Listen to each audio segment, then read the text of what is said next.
Hello everyone, আমি অনুষ্কা। কেমন আছো সবাই? আশা করছি ভালো আছো। আজকে আমরা যাচ্ছি হনুমানজির মন্দিরে পুজো দিতে। যেহেতু স্যাটারডে, তাই আমরা প্রত্যেক স্যাটারডে পুজো দিতে চাই। আমার বরের মিষ্টিও কেনা হয়ে গেল। এই দেখো, আমরা যাচ্ছি এখন বাইকে করে। আমাদের বাড়ি থেকে বাইকে ডিস্টেন্স প্রায় 10 মিনিটস, কারণ ইদিরপুরে মন্দিরটা রয়েছে এবং আমাদের বাড়ি থেকে 10 মিনিটের মধ্যে যাওয়া হয়েছে। দেখো কি সুন্দর দুদিকে সবুজ গাছপালা রয়েছে, তাই আমার এই জায়গাটা খুব ভালো লাগে। অ্যাকচুয়ালি আমি এই জায়গাটার নামটা ঠিক জানি না, কাঞ্চননগরের কোনো একটা এরিয়া হবে, কিন্তু শহরের থেকে এই জায়গাটা অনেকটাই ফাঁকা এবং গাছপালায় ভর্তি। আজকালকার দিনে এত সবুজ তো দেখা যায় না। দেখতে দেখতেই দেখো আমরা মন্দিরের সামনে চলে এসেছি। দুদিকে কি সুন্দর লাইটিং করা, এগুলো অ্যাকচুয়ালি গেট। তো যখন হনুমান জয়ন্তী হয় তখন খুব সুন্দর লাগে। সাইডেই আমরা গাড়িটা পার্ক করে এখন আমি কিছুটা তোমাদের মন্দিরের সামনেটা দেখানোর চেষ্টা করেছি। যেহেতু আজকে শনিবার, অনেকেই এসেছেন আজকে হনুমানজির পুজো দিতে। তো চারিদিকে অনেক বাইক দেখা গেল এবং দুপাশটা ফাঁকা, আর পেছনে দামোদর নদী। সন্ধ্যে হয়ে গেছে, তাই তোমাদের আমি আজকে দামোদর নদীটি দেখাতে পারলাম না। অন্য দিন চেষ্টা করব বিকেল বিকেল এসে তোমাদের দেখানো। ওই যে আমার বর আর মেয়ে হেঁটে যাচ্ছে, ওরা সাইডে জুতো খুলে হাত পা ধুয়ে আমরা সবাই মন্দিরে প্রবেশ করব।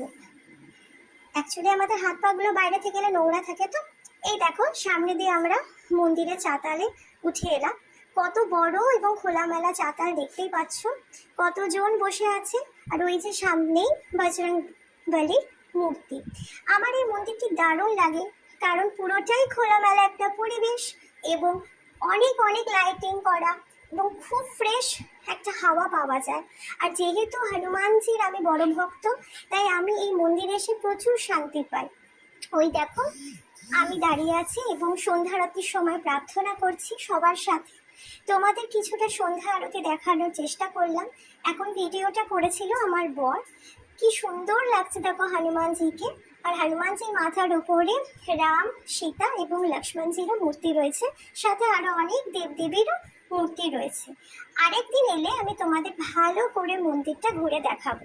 যদিও মন্দির প্রাঙ্গণে ক্যামেরা নিয়ে ঢোকা নিষেধ, কিন্তু আমরা যেহেতু আসি, আমাদের কিছু বলেননি পুরোহিতজি। আর আজকে অনেক ভিড়ও ছিল।